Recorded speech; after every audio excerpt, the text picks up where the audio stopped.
Dans cette vidéo, je te propose de découvrir de A à Z comment on utilise une intelligence artificielle en 2025 ainsi qu'en 2026 pour créer son premier site internet. Dans un premier temps, avant de s'intéresser à notre intelligence artificielle, on va donc voir quel outil sera indispensable pour le développement de notre site internet. Et donc, dans un premier choix, on va utiliser Visual Studio Code. Moi, dans cette vidéo, j'utiliserai Windsurf car je suis abonné à leur outil. Et dans un deuxième temps, on va aussi décider de prendre Claude Code qui sera très polyvalent mais qui va quand même nécessiter un abonnement. Donc on peut commencer à partir de 17 $ par mois si on le paye à l'année ou 20 $ par mois si on le paye au mois. Et lorsqu'on veut aller beaucoup plus loin avec Claude Code, à un moment donné ça vous arrivera, eh bien ça commence à partir de 100 $ par mois ou même 200 $ par mois pour faire des très grosses maintenances.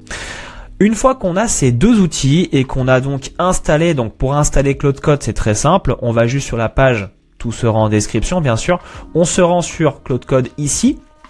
Il y aura tout simplement une petite commande à lancer depuis le terminal qui va nous permettre de télécharger et d'installer en fait toutes les bibliothèques nécessaires à Claude. Donc je rappelle, on télécharge Visual Studio Code dans un premier temps qui est donc l'IDE, l'environnement de développement, et ensuite Claude Code.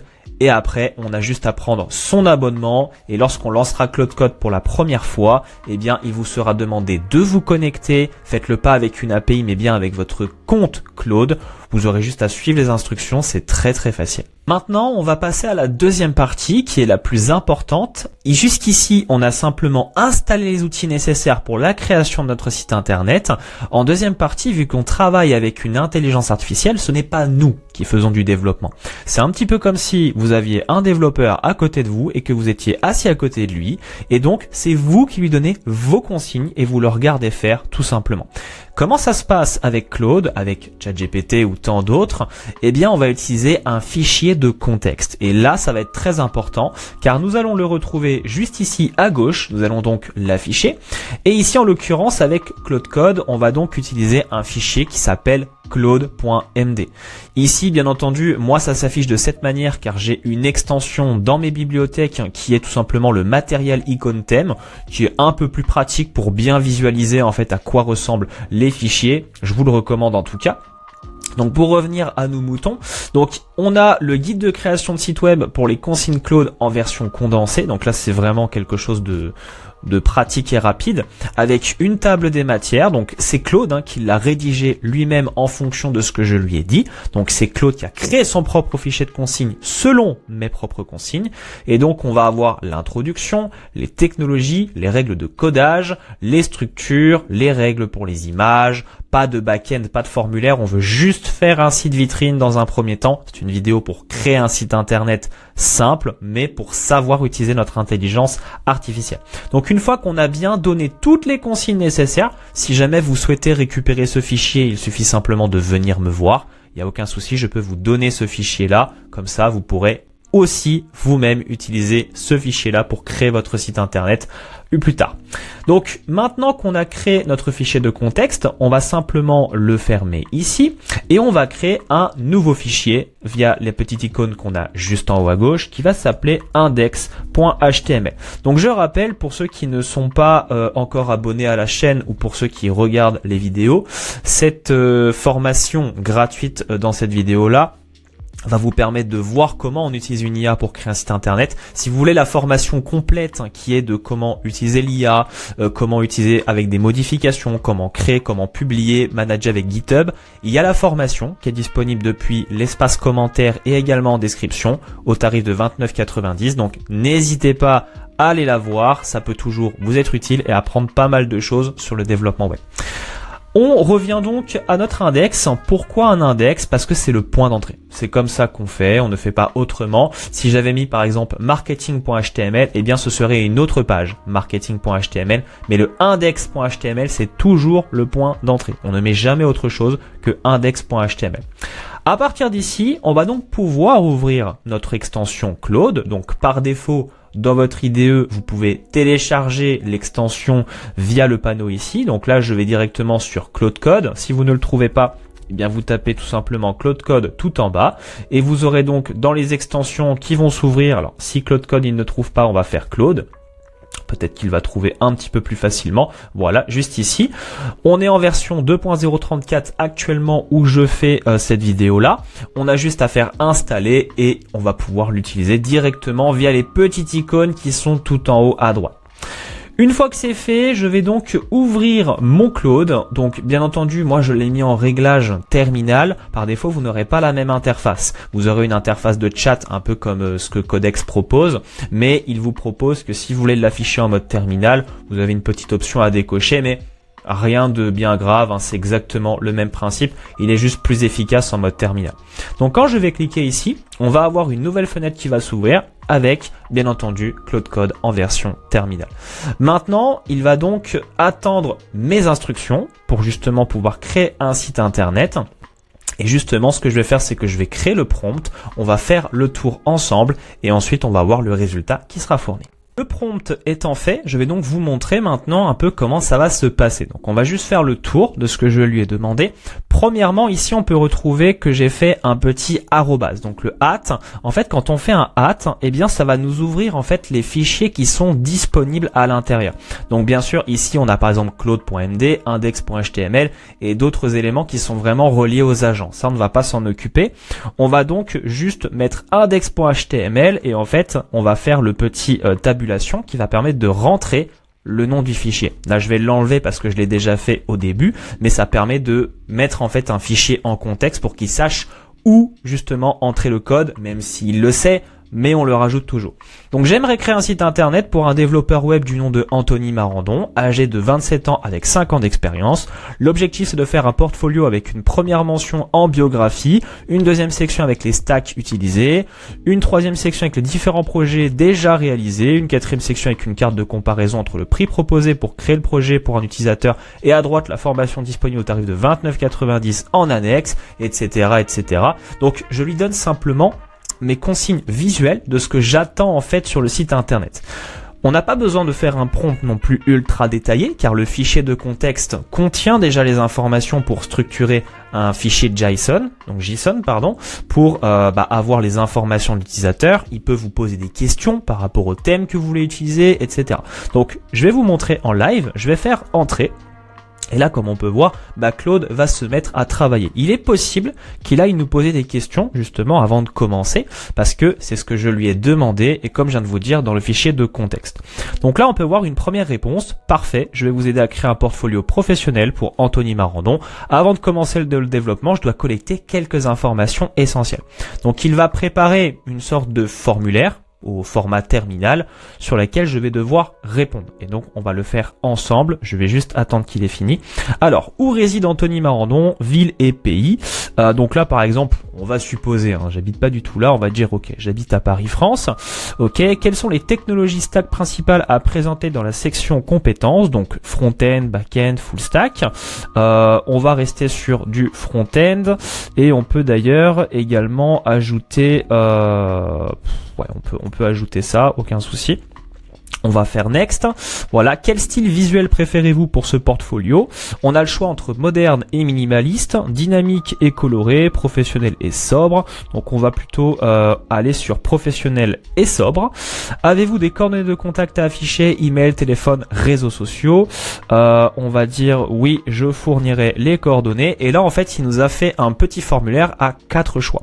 Maintenant que c'est fait, on va faire submit answer et on va attendre tout simplement que Claude est terminé. Donc, dans un premier temps, il va se concentrer sur la tâche principale qui est de faire le site internet en fonction de ma demande et ensuite il va donc nous structurer ça à gauche avec plusieurs fichiers dont le user.json. Donc quelles sont les coordonnées de contact affichées? Je les fournis maintenant dans le champ libre. Voilà, combien de projets souhaitez-vous? Je fournirai la liste dans le champ libre. Voilà. Pour la section tarification, quel est le prix proposé? On va dire 1500, on s'en fiche un petit peu. Je crois qu'il n'a pas compris que c'était 29,90. Ça peut arriver, ça aussi. C'est pour ça qu'il faut toujours monitorer un petit peu ce qu'on fait. On fait submit. Et on va attendre à nouveau qu'il ait le pouvoir de commencer à faire les choses ou si jamais il va nous poser encore d'autres questions. Pour l'instant, je vois qu'il est en train de collecter des informations manquantes. Donc, on va juste patienter un petit peu. Justement, voyons les premiers éléments qui ont été créés par notre intelligence artificielle. Donc on peut voir que Claude est en train de travailler à droite, tranquillement.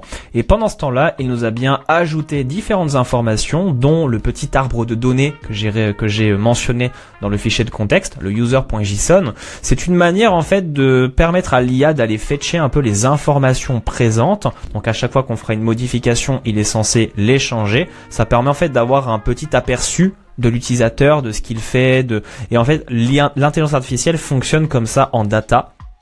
Et en procédant de cette manière, eh bien, ça permet d'optimiser les choses. Il nous a bien créé un dossier image ici, donc qui par défaut sera vide, vu qu'on n'a pas encore importé d'image. Il m'a posé plusieurs questions. Quel est le thème que je souhaitais utiliser? Est-ce qu'il y avait 2-3 projets que j'avais en tête pour exposer? Pour l'instant, je lui ai demandé de mettre du fictif.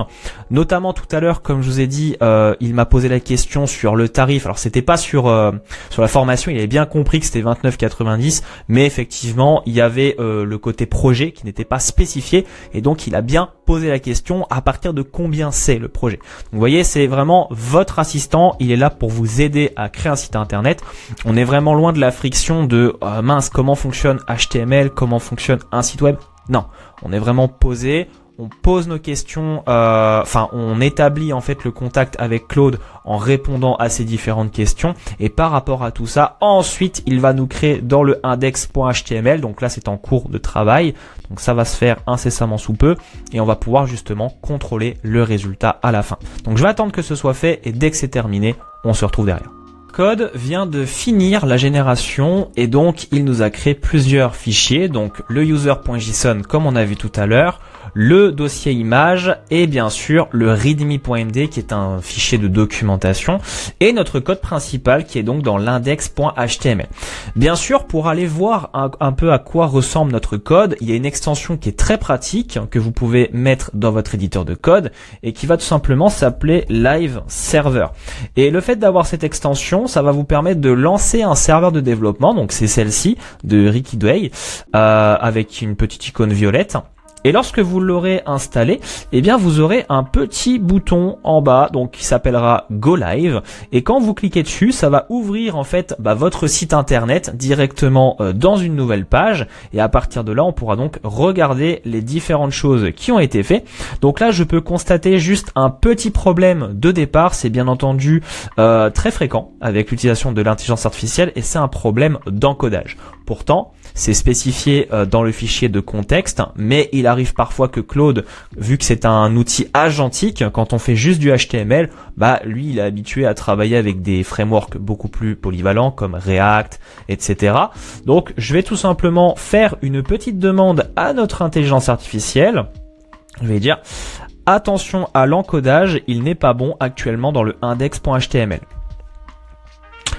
Je fournis mon prompt et je vais juste attendre que Claude ait terminé pour corriger les problèmes d'encodage. Une fois les correctifs appliqués et que Claude a donc terminé les modifications, donc comme vous avez vu, c'est extrêmement simple, on a juste à aller dans notre éditeur de code, on a la barre ici avec Claude, on a juste à lui soumettre nos modifications. Donc pendant ce temps-là, j'ai réussi à faire quelques petites optimisations que je vais vous montrer, car effectivement, créer un site internet avec une intelligence artificielle n'est pas toujours propre et 100% clean, c'est-à-dire qu'il y aura des choses qu'il faudra un minimum modifier car ce sera pas toujours parfait du premier coup. Donc on va les contrôler un petit peu à quoi ça ressemble. Donc pendant ce temps-là, il n'y a pas encore d'image, malgré que j'ai importé ma photo, je ne lui ai pas encore demandé de l'implémenter. Donc on va retrouver notre bandeau de navigation tout en haut de notre site internet avec nos différentes rubriques. On peut voir d'ailleurs que on peut avoir une navigation dynamique. Quand on clique dessus, hop, elle reste en sticky, donc bien visible devant vos yeux, et vous pouvez naviguer progressivement dans la page. Donc on peut dire que dans un premier jet, c'est plutôt bien fait. On peut avoir des améliorations, mais notamment ce qui est le plus important de contrôler sur un site internet, c'est la responsive. La responsive, c'est comment en fait le navigateur va pouvoir interpréter votre page en fonction de la taille d'écran. Car effectivement, quand on consulte un site internet, à 90%, c'est sur un téléphone et pas nécessairement sur un ordinateur. Donc il est important de voir comment se comporte le contenu de la même manière ici, du côté on va dire centré, si c'est bien mis en place, si c'est donc là par exemple on peut voir que dans les projets c'est un petit peu mis bizarrement, on comprend pas c'est quoi le sigle à côté de 1500, pareil à côté de 2990. Sinon dans l'ensemble tout a été bien réalisé. Le pied de page a bien été centré, donc il a respecté 90% des consignes. Et d'ailleurs, chose que j'ai dû lui demander, c'était d'ajuster le petit menu. Donc j'ai fait mon petit prompt juste ici. On va d'ailleurs pouvoir le trouver. Donc je souhaite que tu revoies correctement la section de navigation qui n'est pas optimisée sur mobile, car il faut un menu mobile parfaitement responsive avec un menu hamburger. Vous voyez, c'est que des petites choses à connaître un minimum bien sûr, mais on peut voir qu'il nous a fait un petit menu déroulant simple depuis la droite avec nos informations. Et si je m'en vais là, eh bien ça clôture automatiquement le menu et ça revient. Donc dans un premier jet, c'est plutôt pas mal. Maintenant, on va voir comment faire une modification. Donc comme on peut le voir, là j'ai pas de profil qui est affiché. Donc je vais lui demander d'utiliser ma photo de profil. Donc dans mon éditeur de code, ici dans images, j'ai rajouté profil.png. Donc je vais rajouter ici, hop, je vais mettre un @profil.png avec tabulation. J'aimerais que tu utilises cette image dans la première section au-dessus de mon prénom et de mon nom. On envoie et donc on va juste surveiller ce que va faire Claude. Donc là, généralement, il n'y a pas besoin de surveiller, hein. C'est une demande très simple. Il va donc remplacer la fameuse icône qui est ici par défaut pour mettre notre photo. Donc on va regarder si ça a été réalisé correctement sans problème. Normalement, vu qu'on est en live server, c'est censé se mettre à jour automatiquement après la modification. Donc je sais pas s'il a encore fini. Ok, voilà. Super, notre photo a bien été mise. Après en soit, on pourra bien sûr augmenter la taille pour améliorer le centrage de la photo.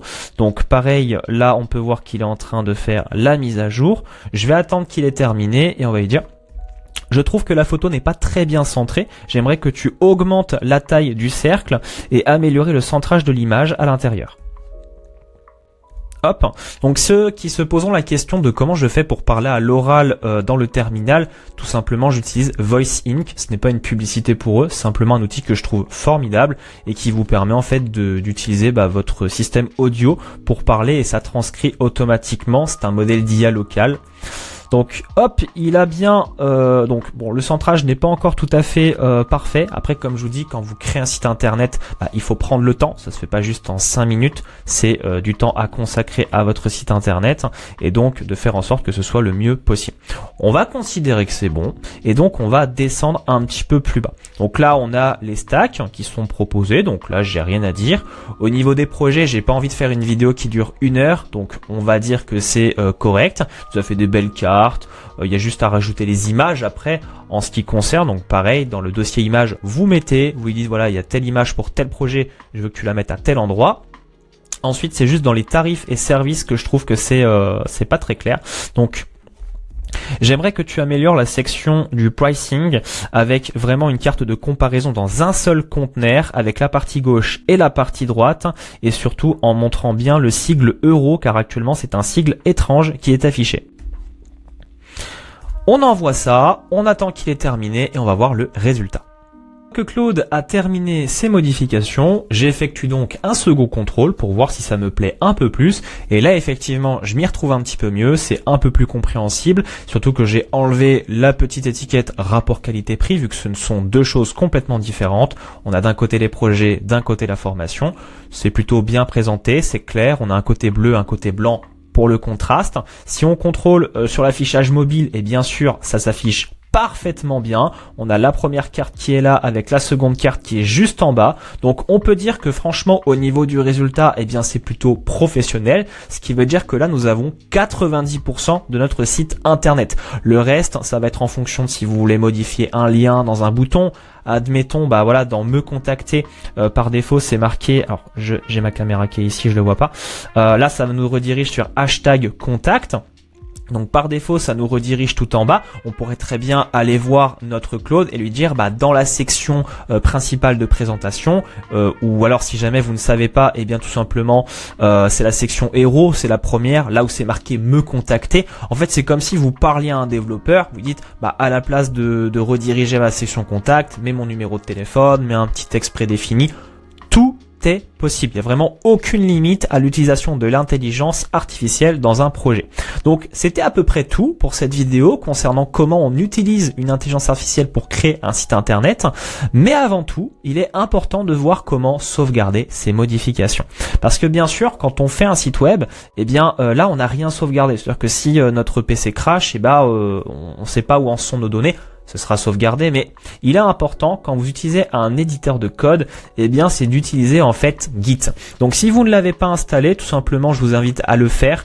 Vous allez juste sur Git et en fait sur internet vous aurez l'installateur. Si vous êtes sur Mac, par défaut c'est déjà installé. On va aller dans Source Control et en fait on va faire Initialize Repository. En faisant ça, ça va nous permettre d'avoir une version de contrôle. Donc on va l'appeler init tout simplement, commit et on va faire yes. Bien sûr, si vous n'avez pas fait les réglages de configuration par défaut sur votre machine, n'oubliez pas de les faire, sinon ça sera marqué échec. Veuillez ajouter votre email, votre user.name. C'est important, mais tout ça, ça fait également partie de la formation. Là, c'était vraiment à condenser pour vous montrer et pour que tout le monde puisse voir qu'on peut tout à fait faire un site internet avec intelligence artificielle. En 2025, ça devient même un must. Aujourd'hui, on fait pas forcément appel à un développeur. On le fait soi-même avec une IA. Ça revient à la fois moins cher et aussi, même si je suis développeur moi-même, mais tout le monde aujourd'hui adopte l'IA pour faire ce genre de choses. Une fois qu'on a terminé avec Claude Code, eh bien tout simplement on peut faire un /clear ici. Donc même si on veut lui demander d'autres informations, on n'a pas besoin de garder en contexte toutes ces informations. Et si vraiment vous voulez être radical, eh bien vous clôturez votre fenêtre et à la limite vous pouvez en relancer une nouvelle. Vous aurez un historique totalement vierge et vous pourrez ensuite continuer à créer, modifier votre site. C'était tout pour cette vidéo, j'espère qu'elle vous aura plu. Si c'est le cas, n'hésitez pas à me le faire savoir dans les commentaires, en lâchant un pouce bleu, en s'abonnant, et on se dit à bientôt.